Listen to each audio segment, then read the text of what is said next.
네, 안녕하십니까. 김주영 캐스터 브리핑에 이어서 제가 이어받았습니다. 이데일리의 대표 경제종합 시사방송 어쨌든 경제 시간입니다. 오늘은 앞서 말씀드린 대로 미중 정상회담 특집으로 집중 진단해드리겠습니다. 세기의 만남이라고 불렸습니다. 9년 만에 미국 대통령이 중국 본토를 방문했습니다. 이것 자체로 세계 이목을 끌기에 충분했습니다. 여기에 중동 전쟁으로 한국은 물론이고 글로벌 시장이 상당한 위험을 겪고 있는데요. 이번 정상회담을 통해 해법이 나왔을지 상당히 관심을 갖고 모든 사람들이 지켜봤습니다. 명확한 해법은 안 나왔지만 여러 가지 주목할 이슈들이 생겼습니다. 오늘 전문가 두 분 모시고 집중적으로 진단하고 시장 전망해 보도록 하겠습니다.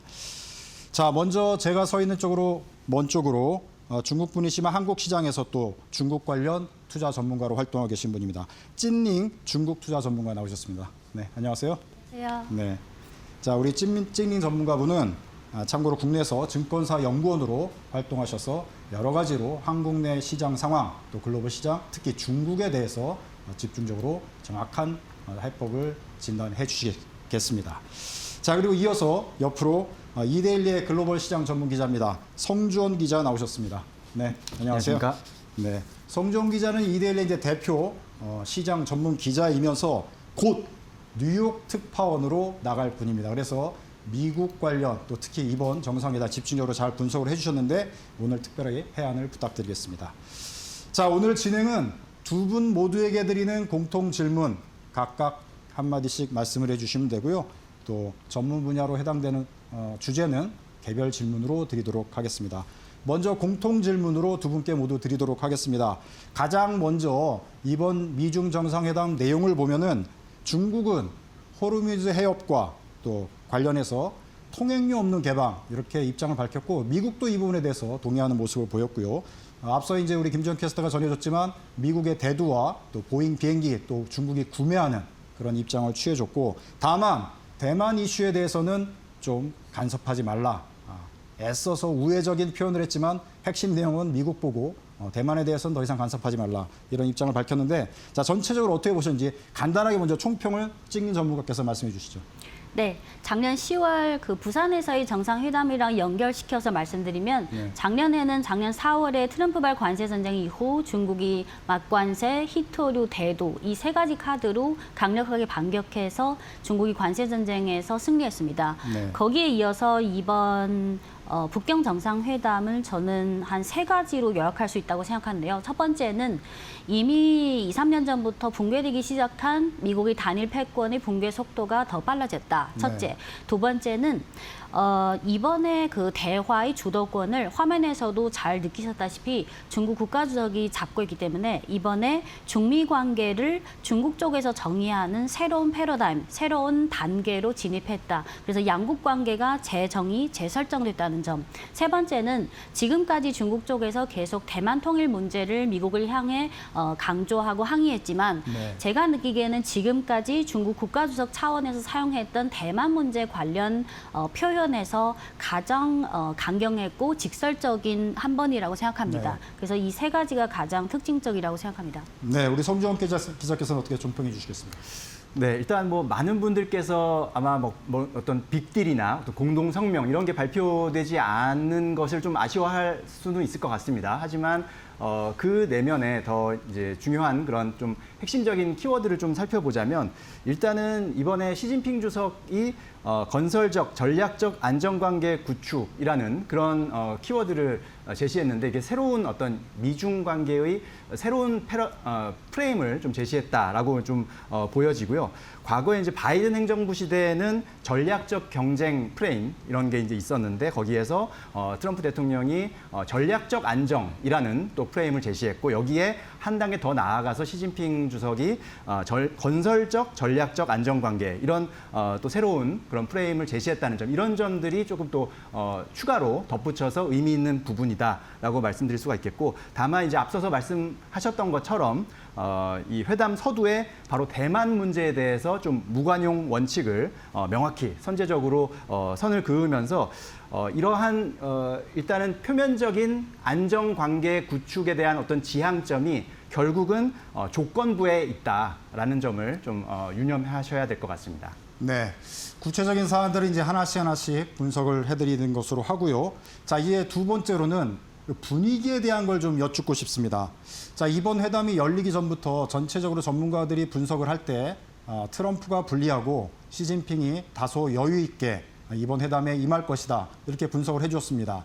자, 중동 전쟁이 마무리되지 못하다 보니까 트럼프가 좀 조급한 마음이 있었고 중국에 요구할 것들이 또 많이 생긴 그런 상황이다 보니까 사실상 중국의 시진핑이 이번 회담을 주도하지 않았냐 이런 분위기적인 해석들이 많이 있는데요. 자, 이런 분위기에 대해서는 또 어떻게 생각하시는지 찔님께서 먼저 말씀을 해주시죠.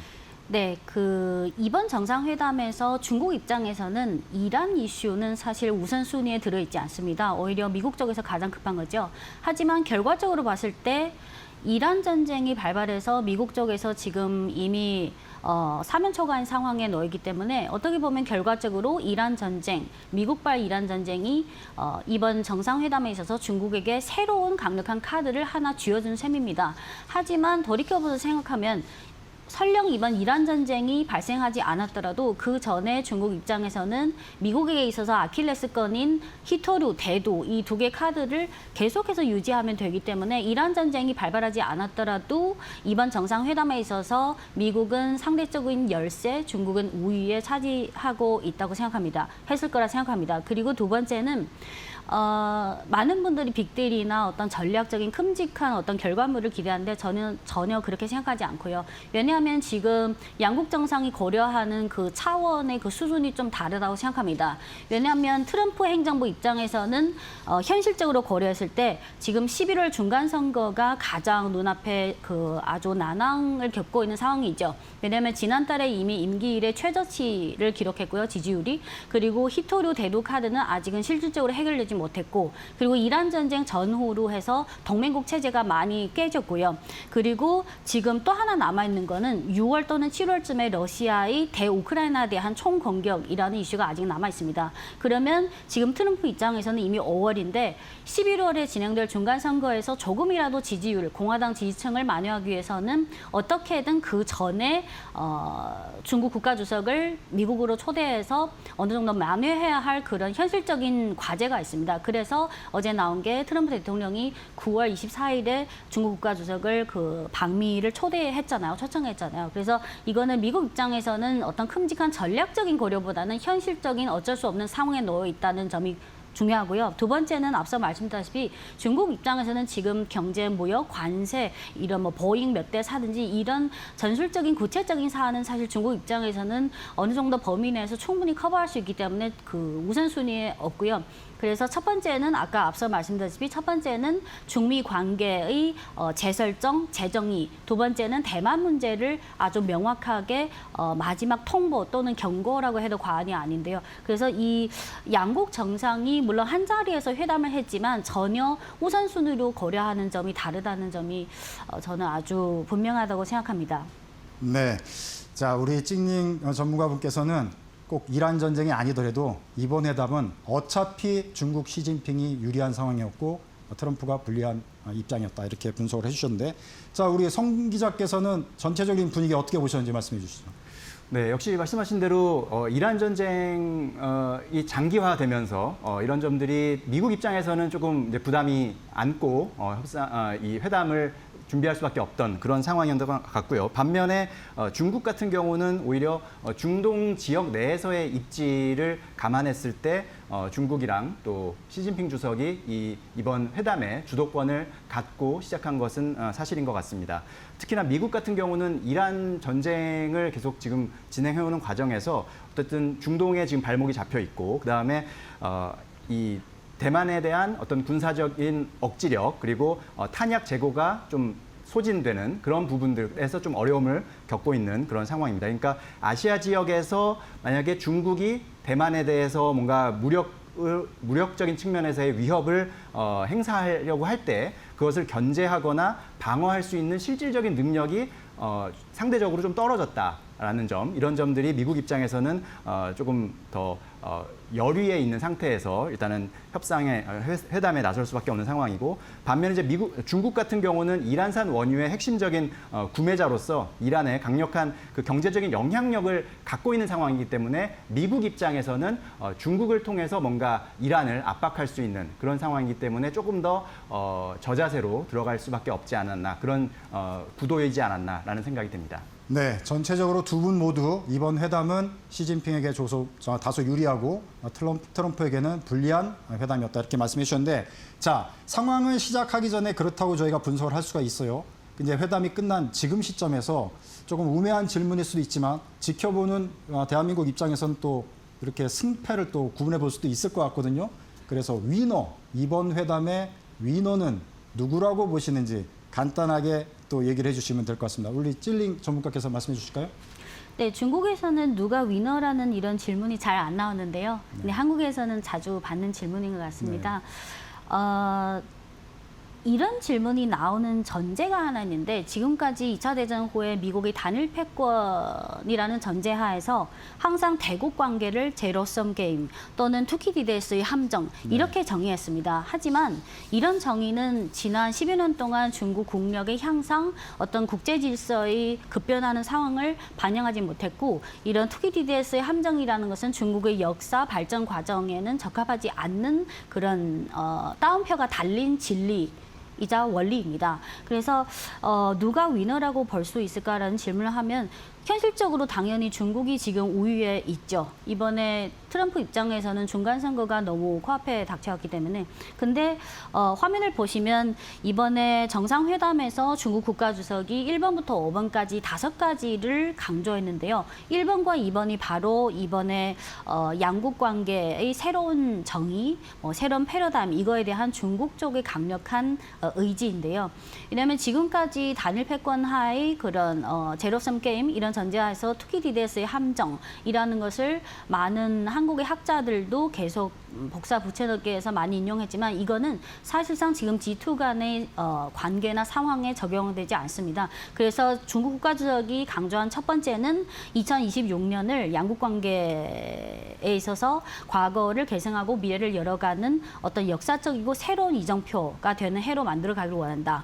그리고 두 번째는 지금 대부분 국가 간 관계에 있어서 어떤 전면적인 포괄적 관계, 우호 관계, 이런 표현이 많았는데, 이번에 중국 쪽에서 새로운 표현을 하나 만들었는데요. 즉 중미 건설적 전략적 안정관계, 중미 건설적 전략적 안정관계. 그래서 이거는 과거에 그냥 대국 경쟁에 있어서 한 나라가 반드시 다른 나라와의 그 무력적인 전쟁을 통해서 망하게 해버린다, 이게 아니라 중국 입장에서는 중장기적으로 G2 이 양국이 경쟁 속에서도 공존하는, 이런 전략적으로 경쟁하면서도 일부 분야에서는 협력하면서 공존하는, 이런 무력 충돌이 없는 이런 양국 간의 건전한 안정관계, 이렇게 새로 정의를 했습니다. 그래서 누가 위너인 거는 저를 포함해서 또는 시청자분들이 딱 보면 다 마음속으로 다 알 거라고 생각해요. 그래서 이번에 중국 국가주석이 투키데스의 함정이라는 이 서방식, 미국 중심적인 서방 중심적인 이런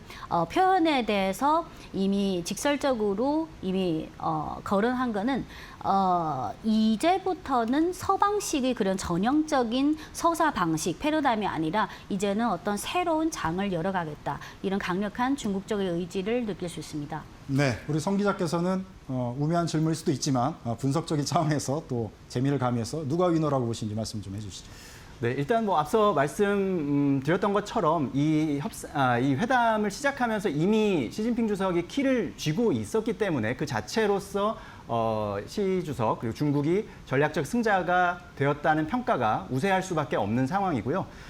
일단은 중국이나 미국이나 어떤 하나의 이슈를 갖고 서로 줄다리기 하고 있던 그런 상황이 아니라 각자가 원하는 바가 있었거든요. 중국은 대만 문제를 가장 중요하게 생각하고 있었고, 미국은 이란 문제를 가장 중요하게 생각하고 있었기 때문에 만약 그게 서로 그걸 이해해주고 서로에게 힘을 실어준다면 각자가 다 마음속으로는 우리 성공적으로 회담하고 돌아간다, 아마 그런 생각을 하지 않을까 싶습니다. 그래서 실제로 어제 첫날 정상회담 끝나고 중국은 이 대만 문제에 대해서 좀 이렇게 전 세계적으로 어쨌든 그런 이슈를 좀 알린 그런 계기가 되었고요. 미국 입장에서는 백악관이 이 첫날 정상회담 끝나고 보도자료에서 중국도 이란의 핵 보유를 반대하는 것, 그리고 호르무즈를 재개방하는 것에 동의했다. 이런 이제 보도자료를 배포를 했거든요. 그런 점 봤을 때 미국 입장에서는 우리가 어느 정도 원하는 바를 일단은 얘기를 들었다. 중국도 우리가 원하는 바를 일단 얘기했다. 아마 그런 차원에서 좀 해석이 돼야 될 것 같다는 생각도 듭니다. 네. 자, 전문가 두 분 얘기를 듣고 이제 진행하는 제 입장에서 그걸 정리를 한다면, 자, 미국식 표현으로 따지면은 무승부, 서로 얻을 걸 얻었고 또 할 거를 했다, 말할 걸 했다, 이렇게 보면 무승부라고 볼 수 있는데, 중국식 또 동양적인 표현으로 표현을 하면은 서로 이겼다, 이렇게 표현을 할 수도 있을 것 같습니다. 자, 이렇게 일단 분석을 해드리고요. 자, 한국 입장에서 역시 제일 중요한 거는 중동 전쟁이 이제 어떻게 마무리될 것인가, 종전 어떻게 될 것인가, 또 미국의 슈퍼파워, 글로벌 지위가 변화가 얼마나 급격히 있을 것인가, 이런 글로벌 시장의 변화일 텐데요. 이 부분에 대해서 이제 어떻게 전망을 하시는지 이번 회담을 보시고 향후 전망을 또 한번 분석을 해주시면 좋을 것 같습니다. 찡님께서 또 먼저 해주실까요? 호르무즈 해협 관련해서 말씀하시는 건가요? 호르무즈 해협 포함하고 그다음에 글로벌 질서의 재편을 또 어떻게 보시는지 네. 전체적으로. 저는 개인적으로 2023년부터 이미 미국이 단일 패권은 붕괴되기 시작했다고 정의를 내렸고요. 물론 사람마다 그 정의를 내리는 기준이나 강도가 다르겠지만 저는 이번 G2 간의 정상회담은 미국 단일 패권의 붕괴의 가속화를 전 세계에 보여주는 전형적인 사례 중 하나가 될 거라고 생각하고, 또 앞으로 또 빈도 높게 양국 정상이 만나면서 만나면 만날수록 그 붕괴 속도는 빨라지고 균열의 그 소리도 커질 수밖에 없습니다.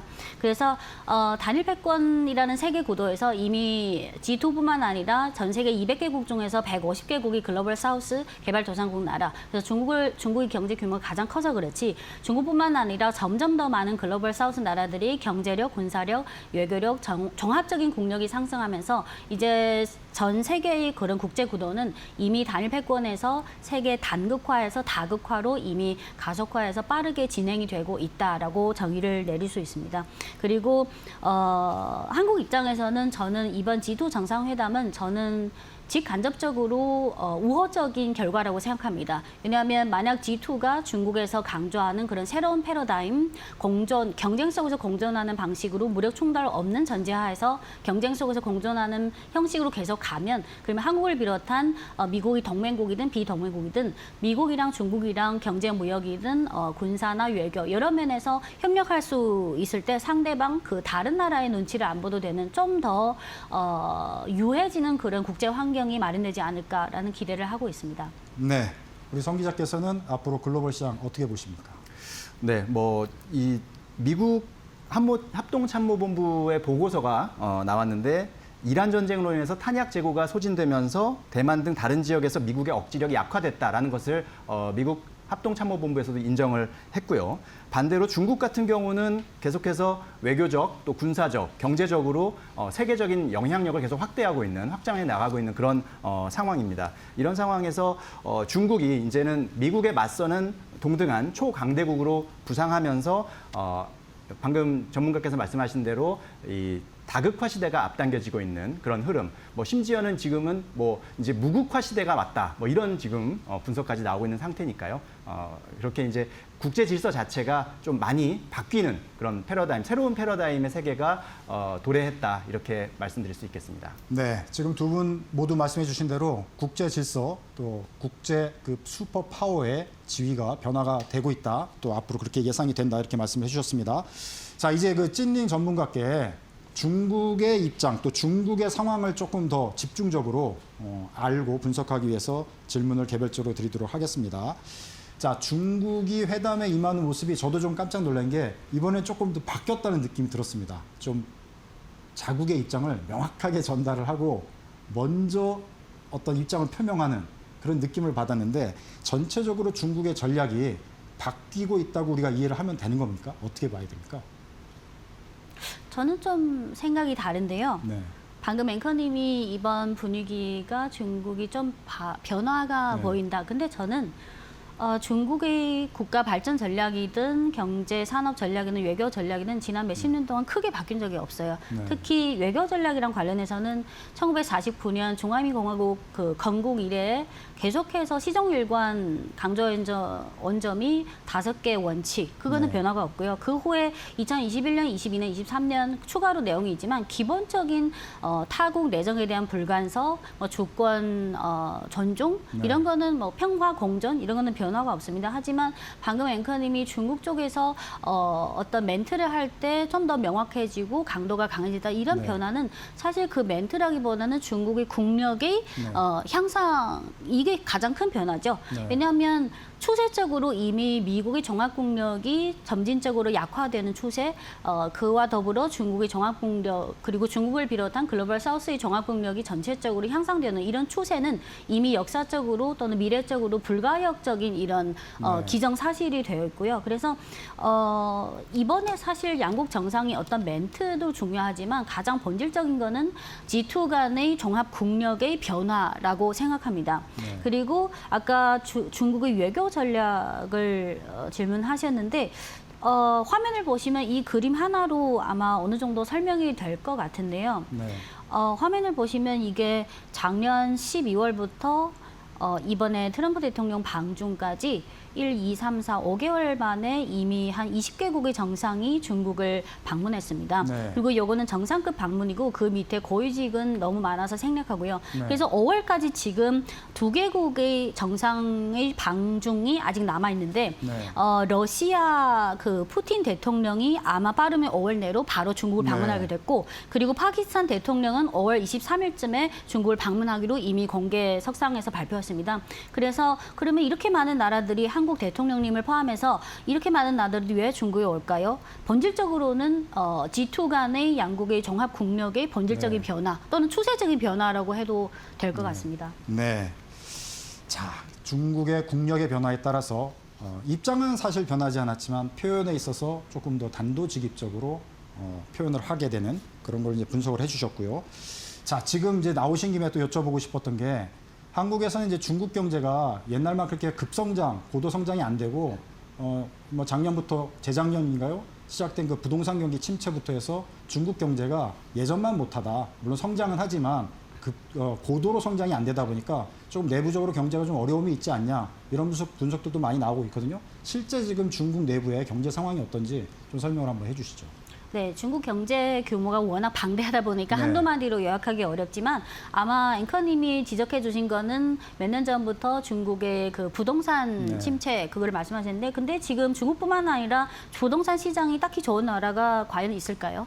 그리고 중국 경제를 바라볼 때는 물론 부정적인 면을 찾으려면 끝도 없이 찾을 수 있고 긍정적인 것도 수백 개, 수천 개를 찾을 수 있습니다. 네. 하지만 부동산, 중국 경제 전반에서 부동산이라는 이슈를 볼 때는 어떻게 봐야 되냐면 왜냐면 부동산은 80년대부터 그 후에 3, 40년 동안 이미 중국의 경제 성장에서 핵심적인 역할을 했지만 한 3, 40년 동안 그 역사적인 사명을 이미 마쳤습니다. 네. 그래서 중국의 부동산 그 둔화는 자연스럽게 부동산이 둔화된 게 아니라 중국 정부가 2016년부터 슬슬 강도를 올려서 특히 2020년부터 세 가지 레드란 중국 정부, 중앙정부가 능동적으로 이미 시대의 흐름에 부합하지 않은 비생산적인 전통산업인 부동산업의 거품을 억제하고 그 대신 좀 더 생산성이 강한 첨단, 하이테크, 반도체, 전기차, 네. 태양광 배터리 또는 AI 이거를 포함해서 그래서 중국 정부가 원하는 것은 몇 년 동안 진통을 겪더라도 어떤 중국의 장기적인 국가 발전을 위해서 전통 산업이랑 첨단 산업, 구경제랑 신경제의 어떤 구조 변환을 위한 아픔을 겪을 수밖에 없는 그런 전략적인 선택입니다. 근데 여기서 한 가지 중요한 것은 중국의 대부분 도시의 집값이 2020년 또는 2021년에 고점을 찍고 지금 네. 거의 최소 30% 떨어졌거든요. 네. 근데 작년 12월부터 특히 올해 들어서서 북경, 상해, 심천 이런 슈퍼 대도시, 일선 도시를 비롯해서 많은 지역에서 특히 일선 도시 범위 내에서 신규 주택 매매량, 중고 주택 매매량이 드디어 바닥을 찍고 조금씩 전년 동기 대비 개선되기 시작했어요. 네. 그래서 현지에서는 부동산 시장이 아직은 중국 경제에 대한 부정적인 영향이 있지만 어쨌든 어쨌든 어떤 장기적인 그런 바닥권을 지금 지나가고 있다. 네. 그리고 좀 더 생각의 범위를 넓혀서 생각하면 한국 경제에서도 부동산이 아주 중요하잖아요. 중국의 전체 GDP에서 부동산이 차지하는 비중, 여기서 부동산이라는 것은 부동산 개발업체 플러스 부동산이랑 직간접적으로 관련된 전체 밸류체인 네. 합계, 이 비중이 점진적으로 축소되고 있습니다. 숫자를 말씀드리면 2020년이 이 부동산 관련 전체 밸류체인의 GDP 대비 비중이 고점을 찍었는데요. 2020년에 23%였습니다. 네. 하지만 2025년에는 이미 19%로 떨어지고 앞으로도 계속해서 떨어질 겁니다. 이와 반면에 중국 전체 GDP에서 첨단 산업을 포함한 하이테크, 신경제 이런 비중은 2020년에는 15%에 불과했지만 지금 2025년 말까지 이미 20%를 돌파했습니다. 네. 그래서 어떤 7, 8년에서 10년 동안 이런 진통을 겪어서 사실 장기적으로 보면 국가 발전에 좀 더 유익한 이런 조짐이 보이고 있다. 그리고 화면을 보시면 모르겠어요. 사람마다 체감이 다르겠지만 중국이 작년에 성장률이 5%잖아요. 네. 그러면 작년 기준으로 중국보다 유일하게 성장률이 높은 게 인도. 그 네. 외 나라는 화면을 보시면 2025년 선진국들을 보면 거의 평균이 1%대고요. 네. 그리고 다음은 2025년만 보시면 중국, 인도를 포함해서 대부분 신흥국 시장은 한 평균 4%됩니다. 네. 그러면 선진국이든 일본, 한국이든 한국에서 반도체를 제외하면 거의 1% 또는 0% 가까운 성장률을 가진 나라가 이렇게 많은데 그 어떤 근거로 중국의 5% 성장이 전체적으로 중국이 부동산 때문에 안 좋다. 이렇게 너무 일차원적으로 정의를 내리기에는 좀 불합리적인 면이 있다고 생각합니다. 그리고 세 번째는 중국이 5개년마다 전체적인 국가 발전 전략을 세우잖아요. 네. 그래서 2026년부터 2030년까지가 15차 5개년. 그러면 15차 5개년 계획을 작년 10월에 중앙정부에서 발표했는데 여기서 여러 가지 강조한 점이 있는데요. 여기서 첫 번째는 아무래도 기술 자립 그리고 첨단 하이테크 이런 산업을 계속해서 정부 차원에서 지원하고 인력도 육성하고 기업 차원에서도 열심히 R&D해서 그래서 지금 앞으로 5년뿐만 아니라 중장기적으로 중국 정부는 중국 경제에 있어서 한 30%를 차지하는 제조업 이 근간적인 부분을 계속 유지하되 구조적으로는 너무 생산성이 없는 부동산이나 이런 구경제 비중을 점점 축소된 동시에 첨단 하이테크 이런 산업을 점점 비중을 확대하자. 그래서 이거는 부동산 하나 이슈만 보기에는 그렇고 전체적인 국가 전략을 봐야 될 것 같습니다. 네, 말씀해 주신 대로 이제 부동산 경기에서 첨단 하이테크 경제로 전환되고 있다. 이렇게 말씀해 주셨는데 관련해서 이제 질문을 드리고 싶은 게 지금 AI 산업이 지금 화두 아니겠습니까? 네. 미중이 양강 체제를 지금 글로벌시장이 형성하고 있는데 네. 이번 회담에서 재밌었던 부분이 젠슨 왕이 원래 방중 CEO단에 포함이 안 됐다가 네. 가는 길에 포함이 됐어요. 네. 그 정도로 상당히 AI 산업, 미중 간의 관계가 굉장히 중요한데 네. 우리 찐린 전문가께서는 중국의 지금 AI 산업이 어떤 분위기로 가고 있고 이번 회담을 계기로 미국과 중국 간에 AI, 반도체 이쪽의 협력이 물꼬가 터지는 건지 어떻게 보십니까?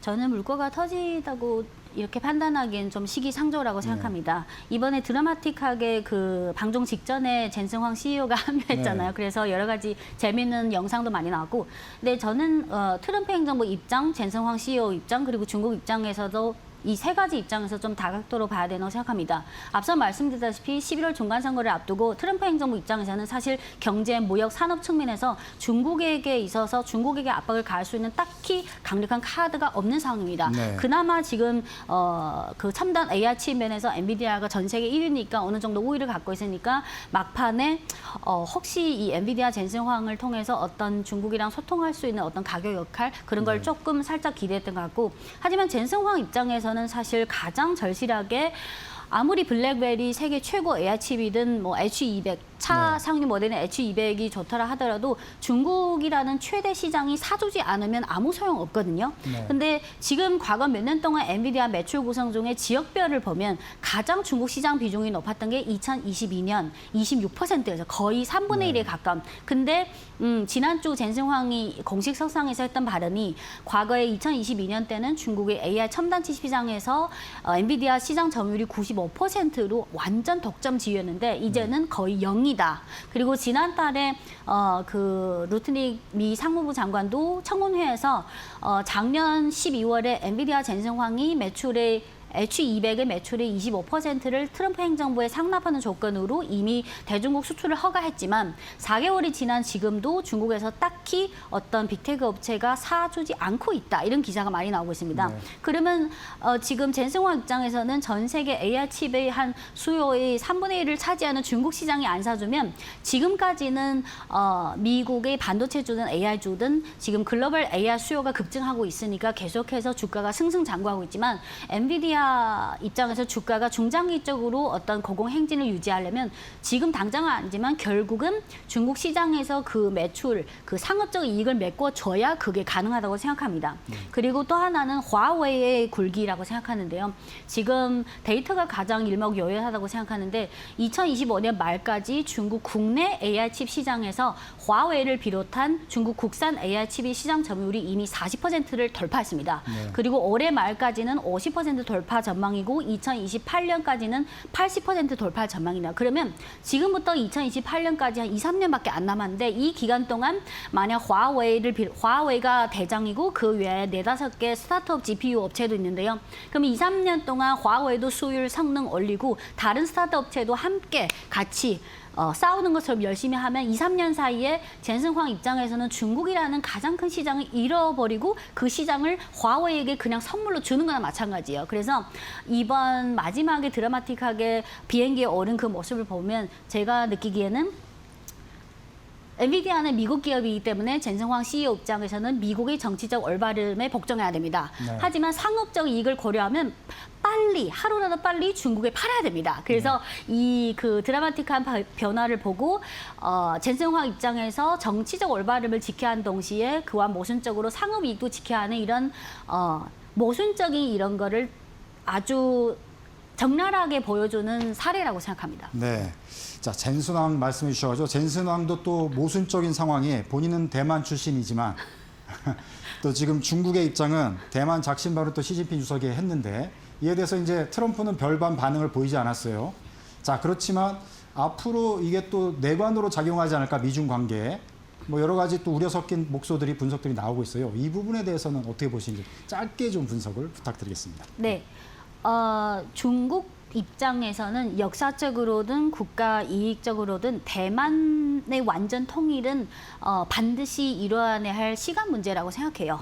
하지만 어떻게 하면 손실을 최소화하고 손실을 최소화하는 전제 조건으로 좀 더 스무즈하게 통일하냐, 그게 중요한데요. 그래서 대만 통일에 있어서는 법리적으로든 이미 중국이 충분히 그 법리적인 무기를 갖고 있고, 그리고 이미 군사적인 준비도 돼 있고, 하지만 사람들이, 특히 한국 분들이 착각할 수 있는 게 대만 통일을 위해서 평화 통일도 있고 무력 통일도 있지만 중국이 무력 통일의 군사 준비 이미 다 돼 있다. 이렇게 생각하면 한국 분들은 그러면 좀 무서운 게 아니야. 혹시 근데 아닙니다. 중국 입장에서는 무력 통일의 준비를 만단한 준비를 했다는 것은 오히려 평화 통일의 가능성이 더 올라갔다는 거예요. 왜냐하면 중국은 평화 통일을 원하지 무력 통일을 원하지 않습니다. 근데 아까 앵커님이 트럼프 대통령이 딱히 대만에 대해서 언급하지 않았다. 근데 우리는 그 135분 동안 양국 정상회담 내용을 다 알 수는 없고 기사 또는 중국 양쪽의 SNS나 공식 문건, 기사를 통해서만 알 수 있기 때문에 사실은 트럼프 입장에서는 트럼프가 공화당 쪽을 대변하기 때문에 만약 너무 공식 석상에서 시진핑 국가주석이 요구한 그 대만 문제를 그렇게 응하면 트럼프 대통령은 귀국하면 공화당의 내부의 아주 강경파에게 아주 혼날 수 있습니다. 그래서 그거는 어느 정도 수위 조절을 한 것 같고요.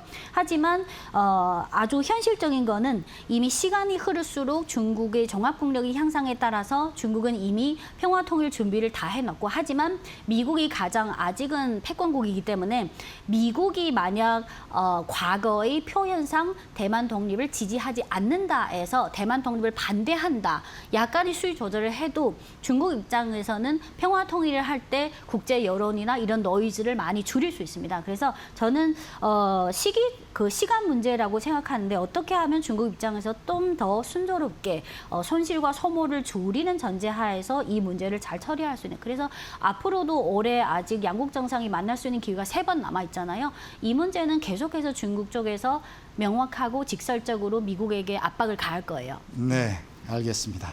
자, 잠시 후에 다시 또 이제 관련해서 또 질문 드리도록 하고요. 이제 송주원 기자께 질문 드리도록 하겠습니다. 자, 미중 정상회담 이번 만남을 통해서 트럼프 대통령의 얻은 최대 성과는 무엇이라고 보십니까?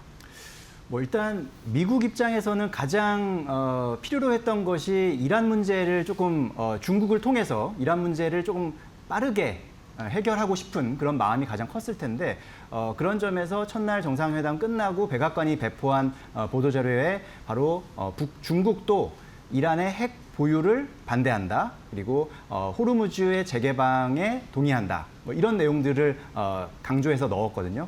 그만큼 일단은 미국으로서는 그런 중국도 거기에 동의한다라는 이야기를 일단 끌어낸 것, 그것이 미국 입장에서는 성과라고 생각할 수가 있겠고요. 거기에 뭐 추가로 부수적으로 이제 뭐 성과라고 할 수 있는 것이 중국이 이제 보잉 항공기 200대를 구매하기로 한 것. 혹은 거기에 플러스로 이제 그 무역 대표부 인터뷰가 나왔는데 향후 3년간 매년 수백억 달러 규모의 미국산 농산물 구매 합의가 곧 조만간 이제 확정이 될 것 같다. 뭐 이런 식의 이제 인터뷰가 방금 나왔는데 그런 것들이 미국이 이제 중국과의 회담에서 좀 부수적으로 얻어낸 그런 경제적인 측면의 성과가 아닐까 그렇게 생각이 됩니다. 자, 종전이 사실 한국에서는 제일 관심 사항인데 짧게 말씀해 주시면 좋을 것 같습니다. 어떻게 전망하고 계십니까? 네. 방금 말씀드린 것처럼 어쨌든 이란에 대한 영향력을 행사할 수 있는 국가 중에 하나가 바로 이제 중국인데요. 그래서 이제 트럼프 대통령도 중국을 통해서 이란에 조금 그런 영향력을 행사하고 전쟁을 최대한 빠르게 끝내고 싶은 그런 상황일 겁니다. 다만 이것이 뭐 일단은 얼마나 빠르게 뭐 전쟁이 끝날지는 예측하기는 좀 어려운 부분이고요. 다만 중국이 일단은 또 중국도 직접적으로 이란한테 뭐 이거를 해라 말아라고 말하기가 좀 또 곤란한 그런 입장도 있을 텐데 어쨌든 중국도 뭐 재건 지원이나 혹은 투자 제한 이런 것들을 매개로 해서 이란이 좀 호르무즈 해협 개방이나 이런 미국의 요구를 수용할 수 있도록 유도하는 그런 외교적인 그런 형식을 취할 가능성이 높다 이렇게 말씀드릴 수가 있겠습니다. 네, 말씀 듣다 보니까 뭐 시간이 그냥 훌쩍 지나가가지고요. 공통 질문으로 저 한 가지 덧붙이고 싶은데 지금까지 이란 정전 문제에 있어서 중국을 계속 강조하시는데 저는